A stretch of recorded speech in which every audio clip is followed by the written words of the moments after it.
Welcome to the Lose Weight, Live Life podcast. If you're a female professional or entrepreneur who would do anything to lose weight, yet finds it impossible to stick to a diet, to eat less, or just what you think you should, this podcast is for you. I am your host, certified life and weight coach, Clair MACKENZIE. Listen in to learn how to stop overeating, lose weight for the last time, and create a relationship with food and yourself that you love, all without diet deprivation and self-sabotage.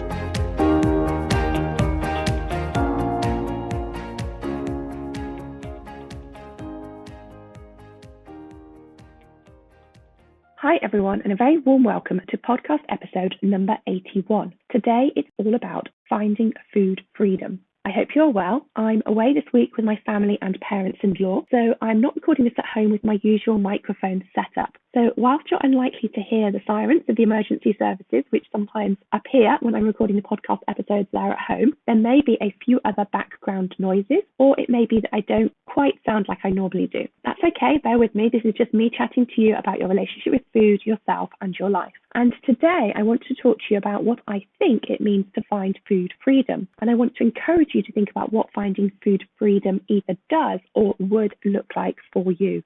Finding Food Freedom is the name that I have given to the Mindset Coaching Experience Week that is running from the 24th to the 29th of April. Registration is open as of today. The date of this podcast episode drops, so if you would like to take that step towards having food freedom in your life, do go and check out all of the details and register at www.thebestyou.coach/FFF.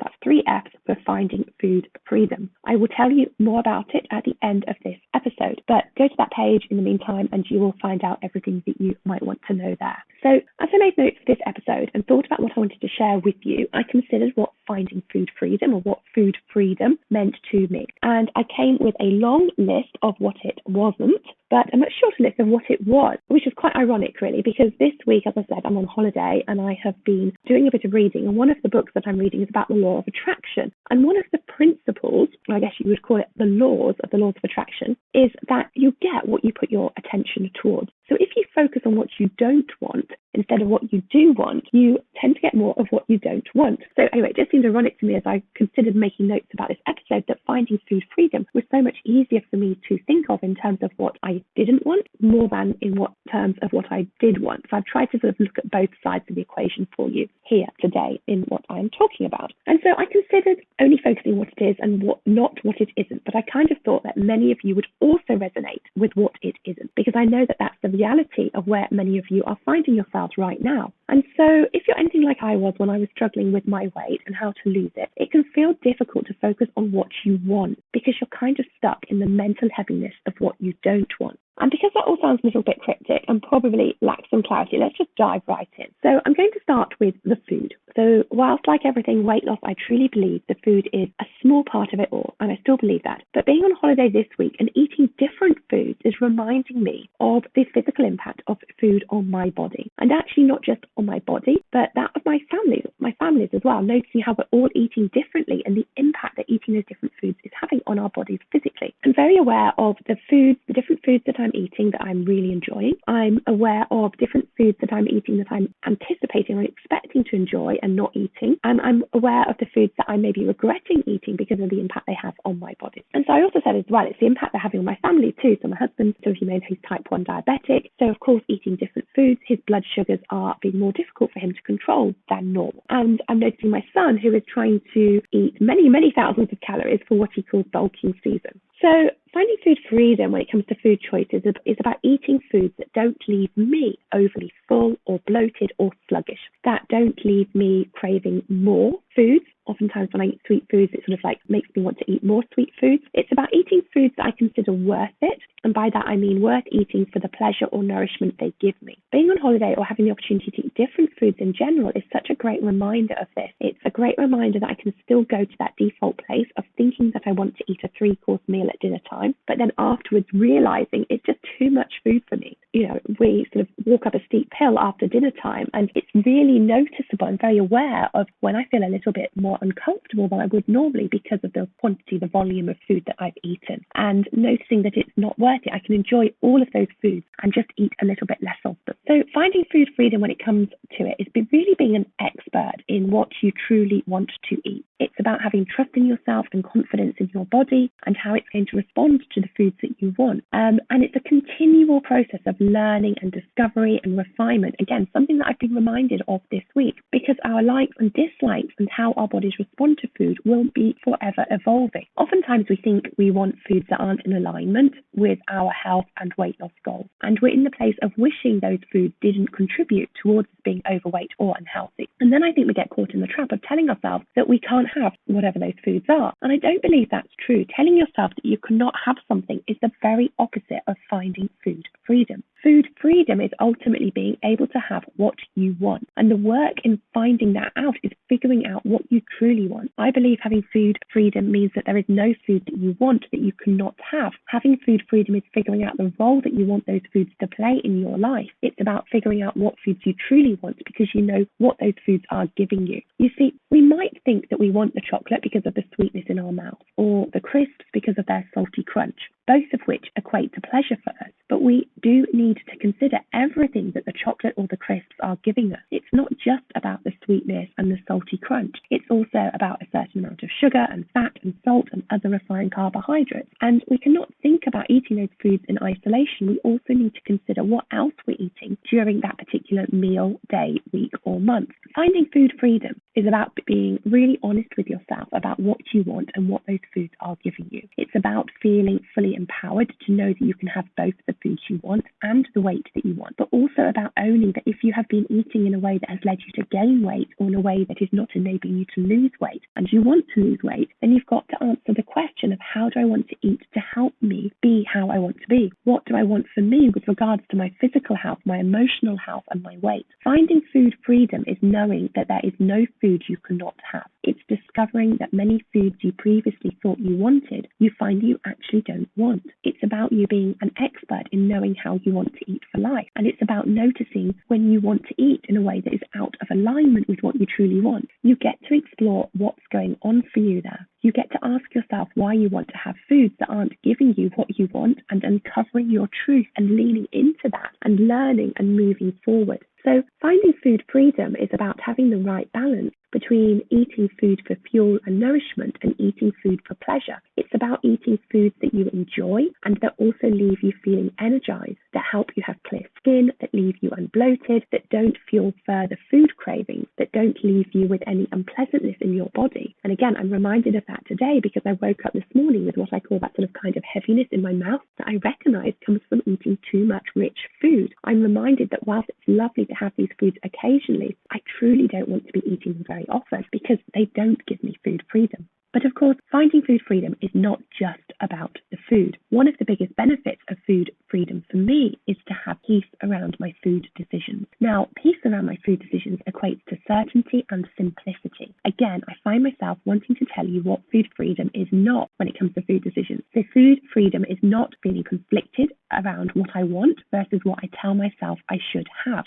I spent years in that space, years using up a lot of energy of food decisions because I would tell myself at the restaurant that I wanted the fish and chips, but that I should be having the salad, for example. That is the opposite of food freedom. Or it may have been me telling myself I should cook the evening meal from scratch, but that I really wanted the takeaway because I was so tired. Again, that is not food freedom. Here, food freedom is knowing exactly when I want to have the fish and chips and when I want to have the salad, and having them when I want them because I genuinely want the salad when I want the salad. And in truth, this looks like me just knowing myself so much better. It's probably about getting a little bit choosier about where I go for my fish and chips or my salad so that I know the fish and chips are at a place that isn't going to leave me with that terrible headache that I would sometimes get from eating fish and chips. And it's about choosing salads when they're interesting and tasty with a delicious dressing so that I really, really enjoy them. Finding food freedom is also about the decisions I make when doing the weekly food shop. It's about learning what works for me and my family over and over and over again, so that the weekly food shop, because I order it online, takes all of 10 to 15 minutes with very little energy and effort required to think about and decide what to have. So think about your food decisions. How easy are they? How much mental energy do you give to them? Are they in alignment with the weight that you want to be, with the relationship that you want to have with food and with yourself? What can you do to make things easier for you? Having food freedom is about making all of this as easy as possible. It's about having the freedom to enjoy your food and how you feel about yourself and your life. So we've spoken about feeling a sense of freedom around the foods that you eat and the decisions that you make. Next, I think it's about not having the food chatter in our head. This is what so many of you in the Academy membership tell me that you hate. It's that constant chatter that could be both you feeling drawn to foods as if they are sort of you talking to yourself, or really going back to that conversation you have with yourself about what you should and should not have.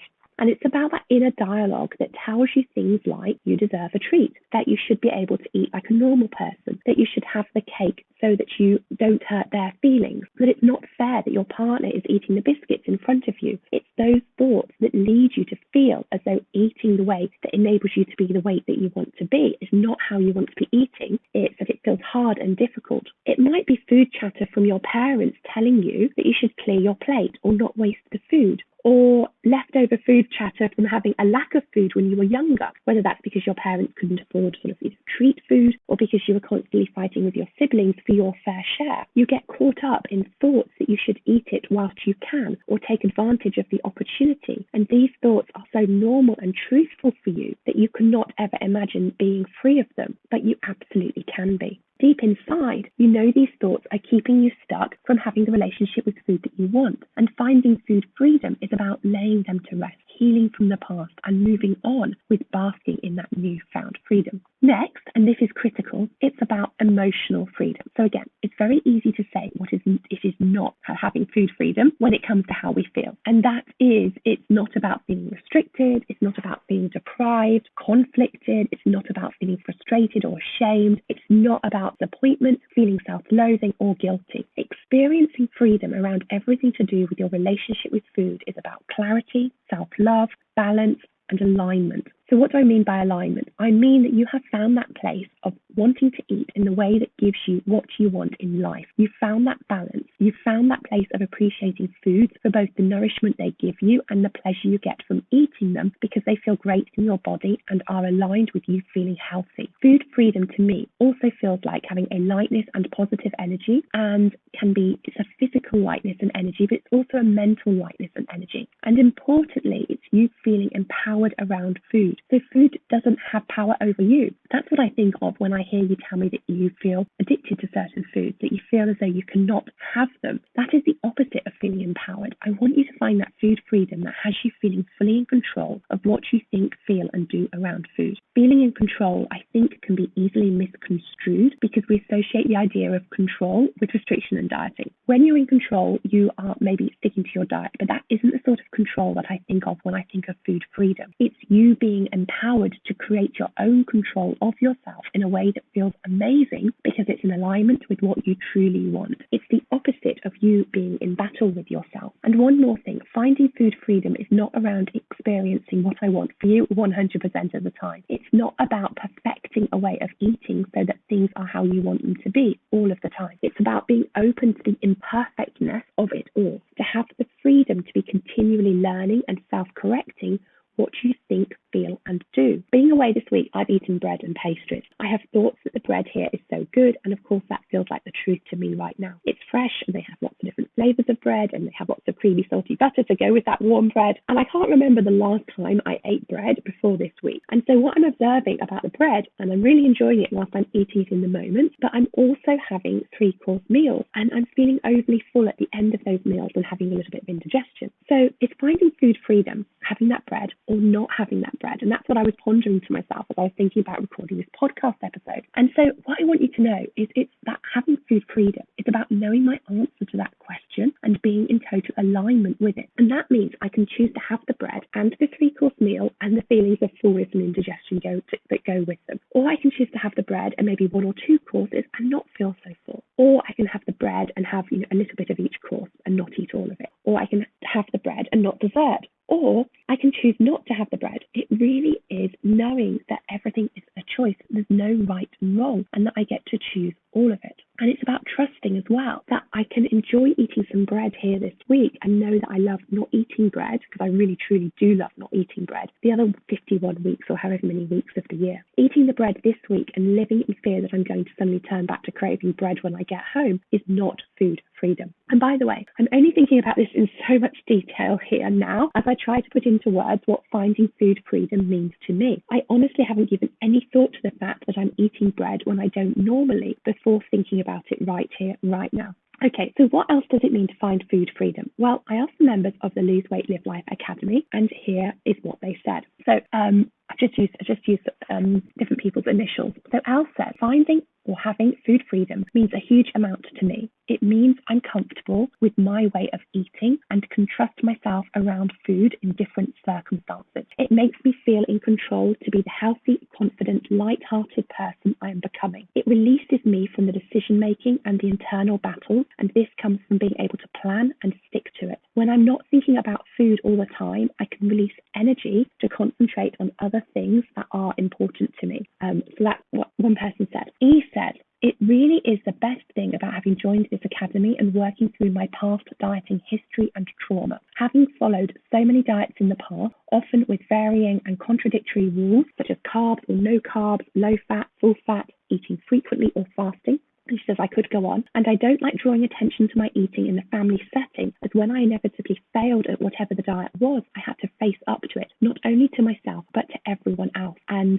I hear comments such as, oh, you're eating rice now. Oh, you can have chocolate. You get the drift. And I experienced the pain of failure. But I love that I now eat the same as everyone else at meals. I don't eat dessert if that's on offer unless it's an occasion. So I do have some structure, but I don't use the word rule as it's not a rule. So if that makes sense, the more I eat normal family foods, the more freedom I have and the less rules and restriction I feel. The less I fail and the less attention I feel I draw to what I'm eating, and that's important to me to feel free and normal. S says, for me, food freedom would be finding my new normal, a good framework that helps me to lose weight and maintain a healthy weight. I have nailed the maintenance, I just need to nail the losing part now.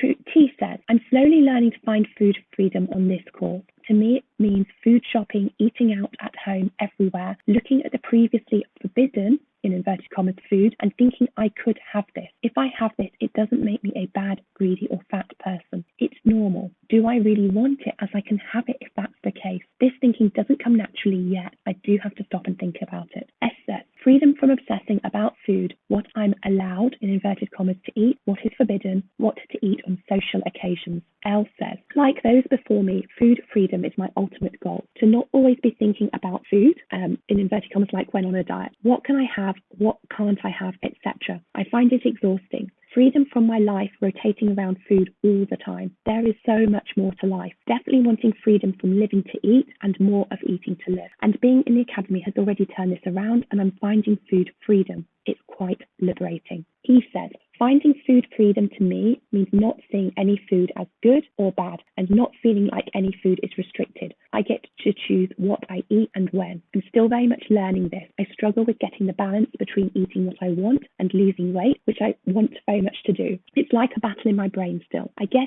true food freedom will be having those battles much less often and losing weight without feeling restricted, but I'm not there yet. Kay says, food freedom is naturally choosing the right foods and amount of food without having to manage my desire. S says, absence of food chatter and endless internal debate. Feeling free to make choices because I know my higher wisdom is in charge. L says, being able to trust myself to make decisions around food without having to second guess myself all the time. Is it okay to eat carbs, full fat, and the ultimate food freedom for me would be no binging. Okay, so that's some thoughts about finding food freedom from the members of the Lose Weight, Live Life Academy. And if you're curious about what finding food freedom would mean to you, then please do join us for the Weight Mindset Coaching Experience Week that starts on Sunday the 24th of April. There will be live lessons and insight every day, Sunday through to the following Friday. There is a private Facebook community just for everyone joining us for this week. There is a workbook to help you apply everything that you learn as a part of this coaching experience week. You'll also get access to all of the replays, so if you can't join us live, you'll be able to work through everything at your own pace. The topics for each day are as follows. Day 1 is all about eating to lose weight when you're not dieting. Day 2 is about how to stop feeling conflicted over food choices. Day 3 is using your mind to make weight loss easier. Day 4 is managing emotional eating. Day 5 is taking what you've learned this week, what you'll be learning that week, to help you lose weight for life. Day 6 is about asking me anything, so sort of a live coaching Q&A session. And registration is open now. Just go to www.thebestyou.coach/FFF and sign up so that you will be all set to access the private Facebook group and to get the workbook. Okay, have a great week, everybody, and I'll see you next time. If you enjoyed listening to this podcast and are ready to live a more intentional life, lose weight as a part of that journey, and create a relationship with food and yourself that you love, then I would be honoured to be your coach. There are 2 ways that you can work with me. You can join my monthly membership program, My One Life Academy, that gives you self-paced learning, supported by twice-weekly live calls and a whole lot more. Or you can join the waiting list for my next 6-month Lose Weight, Live Life group coaching mastermind intensive. Go to www.thebestyou.coach/coaching to find out all the details.